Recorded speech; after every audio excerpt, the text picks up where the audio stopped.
कहानी की शुरुआत होती है धरती के एक ऐसे हिस्से से जिसे अगर जीता जागता नर्क कहा जाए तो गलत नहीं होगा। हम देखते हैं रशिया के साइबेरिया की एक बेरहम जेल को, जहां हजारों जर्मन सोल्जर्स को भेड़ बकरियों की तरह लाइन में खड़ा कर दिया गया है। 1945 में वर्ल्ड वॉर II खत्म हो चुका था, लेकिन इन बदनसीब फौजी कैदियों की जंग अभी भी जारी थी। रशिया ने इन्हें जंग का कैदी बनाकर साइबेरिया की जानलेवा ठंड में छोड़ दिया था, जहां इनका काम था दिन रात कोयले की काली सुरंगों में अपनी सांसें घिसना। यहाँ के हालात इतने भयानक थे कि मौत जिंदगी से ज्यादा आसान लगती थी। लेकिन एक अजीब बात थी इस जेल में। यहाँ की सिक्योरिटी, यहाँ की दीवारें ऊंची नहीं थीं, कांटेदार तारे भी कम थीं। जानते हैं क्यों? क्योंकि इस जेल का सबसे बड़ा पहरेदार कोई इंसान नहीं बल्कि कुदरत थी। ये जेल किसी भी इंसानी बस्ती से 14,000 किलोमीटर दूर एक ऐसे सफेद रेगिस्तान के बीच बनी थी, जहां चारों तरफ सिर्फ बर्फ ही बर्फ थी। यहां से भागने का मतलब था साइबेरिया की -40 डिग्री वाली ठंड में अपनी मौत को दावत देना। इसलिए कोई भी कैदी भागने की सोचता तक नहीं था। लेकिन कहते हैं ना, उम्मीद दुनिया की सबसे ताकतवर चीज होती है। इन हजारों टूटे हुए चेहरों के बीच एक चेहरा ऐसा भी था जिसकी आंखों में हार नहीं बल्कि घर जाने की आग थी। ये था क्लेमेंस फुरेल। उसे यहाँ 2 साल या 10 साल नहीं बल्कि पूरे 25 साल की सजा सुनाई गई थी, 1/4 सदी। क्लेमेंस ने ठान लिया था कि वो अपनी जवानी और बुढ़ापा इस बर्फीली कब्र में नहीं गलने देगा। उसे अपनी बीवी और अपनी नन्ही सी बेटी के पास वापस जाना था, जो उसका इंतजार कर रही थीं। और फिर वो दिन आ ही गया। किस्मत ने क्लेमेंस को एक मौका दिया। कोयला ले जाने वाली एक मालगाड़ी तैयार खड़ी थी। बिना एक पल गंवाए अपनी जान की बाजी लगाकर क्लेमेंस उस कोयले के ढेर में छिप गया। जैसे ही ट्रेन चली, क्लेमेंस को लगा कि आज़ादी मिल गई। जब उसने ऊपर देखा और खुले आसमान में तारों को चमकते पाया तो उसका दिल जोरों से धड़कने लगा। उसे लगा कि वो जीत गया है। लेकिन ये खुशी बस कुछ पलों की मेहमान थी। थोड़ी ही दूर जाने के बाद ट्रेन एक झटके के साथ रुक गई। खामोशी छा गई। क्लेमेंस ने डरते डरते बाहर झांका तो उसकी रूह कांप गई। सामने एक रशियन सोल्जर अपनी काली बंदूक की नाल सीधा उसकी तरफ ताने खड़ा था। उसकी आंखों में वो खौफ था जो किसी सपने के टूटने पर होता है। पकड़े जाने की सजा मौत से भी बदतर थी। उसे वापस जेल लाया गया, लेकिन इस बार उसे बैरक में नहीं बल्कि ओपन एयर सेल में डाल दिया गया। ये एक छोटा सा पिंजरा था, खुले आसमान के नीचे। सोचिए, साइबेरिया की वो हड्डियां गला देने वाली ठंड और ऊपर से रात की बर्फीली बारिश। क्लेमेंस का शरीर कांप रहा था, दांत किटकिटा रहे थे। उसे वहां 1 या 2 घंटे नहीं बल्कि पूरे 2 दिन और 2 रात तक उस ठंडे नर्क में तड़पने के लिए छोड़ दिया गया। 2 दिन बाद जब क्लेमेंस की हालत अधमरी हो चुकी थी, जेल का वार्डन, जो इस कहानी का सबसे क्रूर विलन है, उसके पास आया। उसने क्लेमेंस को मारा नहीं, बस एक अजीब सी मुस्कान के साथ कहा, जाओ, तुम्हारे साथी बेसब्री से तुम्हारा इंतजार कर रहे हैं। क्लेमेंस को समझ नहीं आया कि इसका क्या मतलब है, लेकिन जैसे ही वो लड़खड़ाते कदमों से बैरक में पहुंचा, उसे वार्डन की साजिश समझ आ गई। बैरक में सन्नाटा था। उसके साथी कैदी, जो कभी उसके दोस्त थे, आज हाथ में लाठियां और डंडे लिए, आंखों में खून लिए खड़े थे। क्यों? क्योंकि क्लेमेंस के भागने की सजा वार्डन ने पूरे ग्रुप को दी थी। उन्हें 2 दिनों से भूखा प्यासा रखा गया था। भूख इंसान को जानवर बना देती है। उस पल भाईचारे का हर रिश्ता टूट गया। उन भूखे कैदियों ने क्लेमेंस पर बकरियों के झुंड की तरह हमला कर दिया। घूंसे, लाठियां, लात। उसे तब तक मारा गया जब तक वो अधमरा होकर जमीन पर नहीं गिर पड़ा। इस बेरहम मार के बाद क्लेमेंस को जेल के अस्पताल में भर्ती कराया गया और यहीं उसकी मुलाकात होती है इस कहानी के सबसे अहम किरदार से, डॉक्टर स्टॉफर से।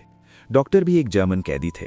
होश में आते ही क्लेमेंस ने टूटी हुई आवाज में मगर फौलादी इरादे से कहा, डॉक्टर, मैं एक बार फिर भागना चाहता हूं, मुझे आपकी मदद चाहिए। ये सुनकर डॉक्टर हैरान रह गए। जिस इंसान की पसलियां टूटी हों, शरीर नीला पड़ चुका हो, वो फिर से मौत के मुंह में जाने की बात कर रहा है। डॉक्टर ने उसे समझाया, पागल मत बनो क्लेमेंस, बाहर की दुनिया सफेद मौत है, नेचर तुम्हें मार देगा। लेकिन फिर डॉक्टर ने एक कड़वा सच बताया। उन्होंने कहा, वैसे भी अगर तुम यहाँ रुके तो तुम्हारी मौत निश्चित है। इस कोयले की खान में उड़ने वाली धूल धीमे जहर की तरह तुम्हारे फेफड़ों में भर रही है। तुम्हें कैंसर हो जाएगा और तुम तड़प तड़प कर मरोगे। यानी क्लेमेंस के पास 2 ही रास्ते थे, या तो कोशिश करते हुए मरना या घुट घुट कर मरना। डॉक्टर ने फैसला कर लिया था। उन्होंने अपनी जिंदगी भर की जमा पूंजी क्लेमेंस को देने की ठानी। डॉक्टर ने अपने पास छुपा कर रखे गर्म कपड़े, ऊनी मोजे, एक कंपस और एक पुरानी पिस्टल क्लेमेंस के हाथों में रख दी। उन्होंने उसे नक्शा समझाया और बताया कि रशियन सोल्जर्स रेलवे लाइन के पास अपना खाना छुपा कर रखते हैं, वहां से मदद मिल सकती है। डॉक्टर की आंखों में आंसू थे। उन्होंने क्लेमेंस को एक लंच बॉक्स दिया और कहा, मैं खुद भागना चाहता था, मैंने ये सब अपने लिए जमा किया था, लेकिन मुझे कैंसर है, मेरे पास वक्त नहीं है। अगर तुम जिंदा बच गए तो मेरी पत्नी को ये बॉक्स देना और उसे बताना कि मैंने आखिरी वक्त तक उसे याद किया। ये सिर्फ मदद नहीं थी, ये एक मरते हुए इंसान का आखिरी सपना था जिसे अब क्लेमेंस को पूरा करना था। और फिर उसी रात क्लेमेंस ने अपनी जिंदगी की सबसे बड़ी दौड़ लगाई। वो अंधेरे का फायदा उठाकर बाड़ के नीचे से रेंगता हुआ निकल गया। इस बार उसने ट्रेन नहीं बल्कि अपने पैरों पर भरोसा किया। वो पूरी रात भागता रहा, सुबह हुई तो भी नहीं रुका। उसका दिल हथौड़े की तरह धड़क रहा था। हर आहट पर उसे लगता कि पीछे गोली चलने वाली है। सुबह जेल में हड़कंप मच गया, सायरन बजने लगे। वार्डन को खबर मिली और वो गुस्से में पागल हो गया। वो सीधा डॉक्टर के क्लिनिक की तरफ भागा, क्योंकि उसे शक था कि डॉक्टर ने ही मदद की होगी। लेकिन डॉक्टर के पहुंचने से पहले ही डॉक्टर ने वो कर लिया जो उन्हें करना था। उन्होंने जहर खाकर अपनी जान ले ली थी। वो जानते थे कि वार्डन उनसे उगलवाने के लिए उन्हें नर्क जैसा टॉर्चर देगा। डॉक्टर ने अपनी जान देकर क्लेमेंस का राज महफूज रखा। वार्डन ने कसम खाई कि वो क्लेमेंस को पाताल से भी ढूंढ निकालेगा। उसने खोजी कुत्ते और सिपाहियों की टुकड़ियां चारों दिशाओं में दौड़ा दी। लेकिन कुदरत शायद क्लेमेंस के साथ थी। आसमान से भारी बर्फबारी शुरू हो गई। बर्फ की सफेद चादर ने क्लेमेंस के पैरों के निशानों को मिटा दिया। सिपाही अंधे होकर रह गए। उन्हें लगा कि इस तूफानी ठंड में कोई इंसान जिंदा नहीं रह सकता। सबने मान लिया कि क्लेमेंस बर्फ में दबकर मर गया होगा। लेकिन वार्डन नहीं, उसकी छठी इंद्री कह रही थी कि शिकार अभी जिंदा है। उधर क्लेमेंस मीलों दूर एक सफेद रेगिस्तान में अकेला चल रहा था। एक दिन नहीं, 2 दिन नहीं, पूरे 9 दिन बीत चुके थे। उसके पास खाने का एक दाना नहीं बचा था। वो बर्फ खाकर प्यास बुझा रहा था। उसका शरीर जवाब दे चुका था। वो अब चल नहीं रहा था, बस खुद को घसीट रहा था। भूख से उसका दिमाग अब उसे धोखा देने लगा था। उसे ख्याली चीजें दिखने लगी थीं। एक बार उसे लगा कि कोई स्लेज गाड़ी उसकी तरफ आ रही है। वो मदद के लिए चीखा, लेकिन आंख खुली तो पता चला ये सब बस एक सपना था। हकीकत में सिवाय मौत के सन्नाटे के वहां कुछ नहीं था। अंत में वो थककर बर्फ पर गिर पड़ा। उसे लगा यही अंत है। लेकिन तभी एक आवाज ने उसे चौंका दिया। उसने देखा बर्फ की चट्टान पर एक सील बैठी थी। वो सील उसके लिए सिर्फ जानवर नहीं बल्कि जीवन दान थी। क्लेमेंस के कांपते हाथों ने पिस्तौल निकाली। उसकी नजरें धुंधला रही थीं। उसने निशाना लगाया, गोली चलाई, बैंग, लेकिन निशाना चूक गया। सील भागने लगी। क्लेमेंस पागलों की तरह उसके पीछे भागा। वो बर्फीले पानी में गिर गया। हड्डियां जमा देने वाला ठंडा पानी उसके कपड़ों में घुस गया। लेकिन वो रुका नहीं। वो जानता था कि अगर आज ये शिकार हाथ से गया तो कल का सूरज वो नहीं देख पाएगा। उसने लड़खड़ाते हुए बंदूक उठाई, सांस रोकी और आखिरी गोली चला दी। और इस बार निशाना सटीक लगा। सील वहीं ढेर हो गई। क्लेमेंस उस मरे हुए जानवर के पास गिरकर रोने लगा, खुशी से या दर्द से पता नहीं। उसने कच्चा मांस खाकर अपनी भूख मिटाई। उस एक शिकार ने उसे फिर से जीने की ताकत दे दी। पेट तो भर गया, लेकिन अब एक नई मुसीबत थी, अकेलापन। मीलों तक कोई इंसान नहीं, कोई परिंदा नहीं, कोई पेड़ नहीं, बस सफेद बर्फ और क्लेमेंस। ऐसा सन्नाटा इंसान को पागल कर देता है। खुद को पागलपन से बचाने के लिए क्लेमेंस खुद से ही बातें करने लगा, जोर जोर से चिल्लाने लगा, अपनी बीवी और बच्चे को याद करने लगा। वो बस चलते रहा, कंपास देख देख कर एक ही दिशा में। ऐसे ही चलते चलते 2 महीने गुजर गए और फिर एक दिन उसे क्षितिज पर कुछ काला सा दिखाई दिया। वो कोई और मरीचिका नहीं थी, वो एक सूखा हुआ पेड़ था। क्लेमेंस उस पेड़ की तरफ ऐसे भागा जैसे किसी बिछड़े यार से मिलने जा रहा हो। उसने उस बेजान पेड़ को गले लगा लिया और फूट फूट कर रोया। पेड़ का होना मतलब जमीन बदल रही थी। इसका मतलब था कि उसने साइबेरिया के सबसे खतरनाक बर्फीले मैदान को पार कर लिया था। अब आगे जंगल था, उम्मीद थी। लकड़ी जलाकर उसने कई महीनों बाद पहली बार आग की गर्माहट महसूस की। वो सुकून की नींद सोया, ये सोचे बिना कि अगला खतरा बस कुछ ही कदम दूर है। जंगल का सफर शुरू हुआ ही था कि एक भयानक तूफान ने उसे घेर लिया। बड़े बड़े पेड़ तिनकों की तरह उखड़ने लगे। क्लेमेंस एक पेड़ के नीचे दब गया। जब उसकी आंख खुली तो उसने खुद को 2 अजनबियों के सामने पाया। ये 2 अपराधी थे जो जंगल में सोना ढूंढने के लिए भागे हुए थे। उन्होंने क्लेमेंस की जान बचाई और तीनों ने साथ चलने का फैसला किया।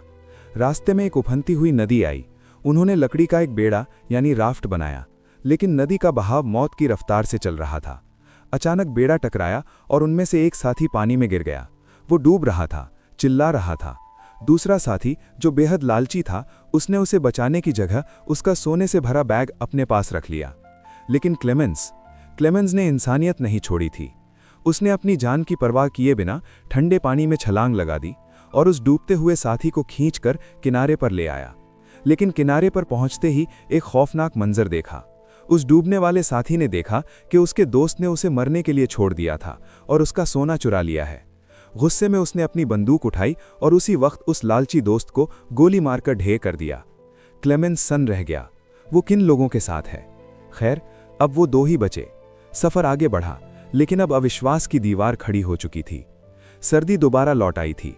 चलते चलते उस साथी का भारी बैग उसे थका रहा था। क्लेमेंस ने मदद के लिए कहा, लाओ थोड़ी देर मैं तुम्हारा बैग उठा लेता हूं। लेकिन उस शक्की इंसान को लगा कि क्लेमेंस उसका सोना चुराना चाहता है। उसने बिना सोचे क्लेमेंस को पहाड़ी से जोरदार धक्का दे दिया। क्लेमेंस लुढ़कता हुआ नीचे गिरा और गहरी खाई में बेहोश हो गया। विश्वास का बदला धोखे से मिला। जब क्लेमेंस को होश आया तो मौत उसके सर पर नाच रही थी। भेड़ियों का एक खूंखार झुंड उसे घेर चुका था। अपनी जान बचाने के लिए वो एक सूखे पेड़ पर चढ़ने लगा, लेकिन एक भेड़िए ने छलांग लगाकर उसके पैर को अपने जबड़ों में जकड़ लिया। क्लेमेंस चीख पड़ा। वो पेड़ भी उसका भार नहीं सह पाया और टूट गया। क्लेमेंस जमीन पर और सामने मौत। तभी धाएं धाएं गोलियों की गूंज से जंगल थर्रा गया। क्लेमेंस ने देखा कि भेड़िए भाग रहे हैं। वहां कुछ स्थानीय आदिवासी यानी याकुत्स आ पहुंचे थे। ये लोग जंगल के मसीहा थे। उन्होंने उस घायल क्लेमेंस को उठाया और अपने कबीले ले गए। वहां उन्होंने जड़ी बूटियों से उसका इलाज किया, उसे गर्म सूप पिलाया। बरसों बाद क्लेमेंस ने इंसानी प्यार और परवाह महसूस की। लेकिन यह सुकून ज्यादा दिन नहीं टिकने वाला था। एक दिन गांव में एक सरकारी फरमान आया। वो फरमान उसी जिद्दी वार्डन का था। एक जर्मन भगोड़ा इस इलाके में है, जिसे भी उसके बारे में पता हो बता दे, वरना पूरे गांव को गद्दार मानकर सजा दी जाएगी। क्लेमेंस नहीं चाहता था कि उसकी वजह से इन भले लोगों का घर उजड़े। गांव के सरदार ने उसे एक स्लेज, कुछ खाना और एक वफादार कुत्ता साथ में दिया। अब वो अकेला नहीं था, उसका एक बेजुबान साथी उसके साथ था। वो दोनों चलते चलते एक लकड़ी काटने वाली मिल के पास पहुंचे। कुत्ता, जो भूखा था, खाने की खुशबू सूंघकर मिल के अंदर भाग गया। उसे बचाने के लिए क्लेमेंस भी पीछे भागा। वहां मिल के मजदूरों और मालिक ने उसे पहचान लिया। उन्होंने पुलिस को नहीं सौंपा, बल्कि पेट भर खाना खिलाया और उसे एक मालगाड़ी में बिठा दिया जो देश के बॉर्डर की तरफ जा रही थी।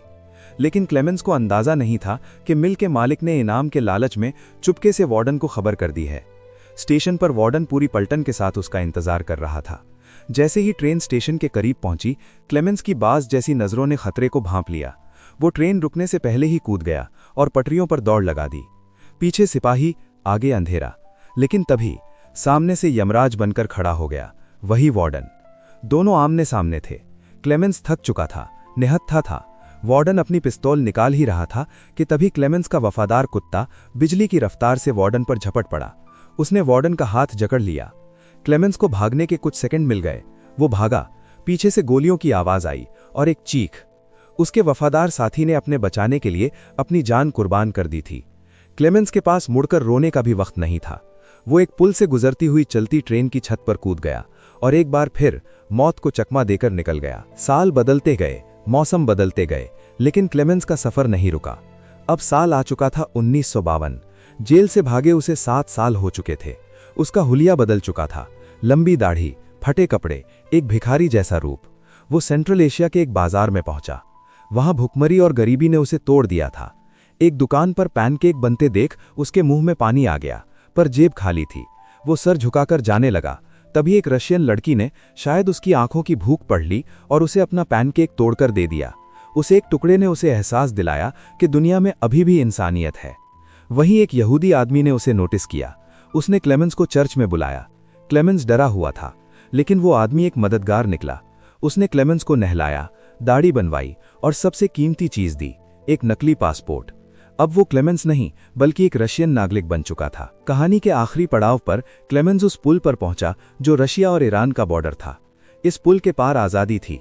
वो धड़कते दिल के साथ चेक पोस्ट पर गया। सिपाही ने पासपोर्ट देखा। क्लेमेंस की सांसें अटकी हुई थीं और सिपाही ने कहा, जाइए। क्लेमेंस पुल पर चलने लगा। आजादी बस कुछ कदम दूर थी। तभी उसकी नजर पुल के दूसरे किनारे पर पड़ी और वहां वो खड़ा था, वार्डन। उसकी वर्दी, उसकी वही घूरने वाली नजरें। क्लेमेंस के पैर जम गए। क्या इतनी मेहनत, इतना दर्द सब बेकार गया? क्या वो फिर पकड़ा गया?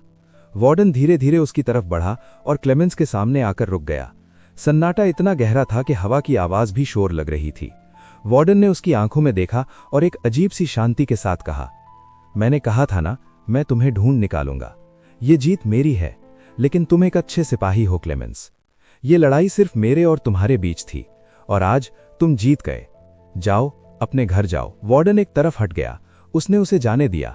शायद 7 साल के इस जुनून ने वार्डन के दिल में भी क्लेमेंस के लिए इज्जत पैदा कर दी थी। क्लेमेंस ने लड़खड़ाते कदमों से पुल पार किया, और आखिरकार वो दिन आया जिसका इंतजार 25 साल की सजा सुनाए जाने वाले दिन से हो रहा था। क्रिसमस का दिन था। क्लेमेंस अपने घर की खिड़की से अंदर झांका। उसने अपनी बेटी को देखा जो अब बड़ी हो चुकी थी, और अपनी पत्नी को। अगली सुबह जब वो लोग चर्च जा रहे थे, क्लेमेंस पीछे पीछे चर्च के अंदर गया। भीड़ में उसकी बेटी की नजर उस अजनबी पर पड़ी। खून ने खून को पहचान लिया। वो लड़की दौड़ी और उस अजनबी के गले लग गई। पापा। वो लम्हा जब एक पत्नी ने अपने मरे हुए माने गए पति को देखा, बेटी ने अपने पिता को छुआ, उस लम्हे ने पिछले 7 साल के हर दर्द, हर जख्म को भर दिया। क्लेमेंस ने साबित कर दिया था कि इंसान के पैर उसे वहां तक ले जा सकते हैं जहां तक उसकी इच्छा शक्ति उसे ले जाना चाहे। दोस्तों, ये थी एक रोंगटे खड़े कर देने वाली सच्ची कहानी। अगर इस बागी फौजी के जज्बे ने आपके दिल को भी छू लिया हो तो वीडियो को लाइक और चैनल को सब्सक्राइब जरूर करें। मिलते हैं अगली कहानी में।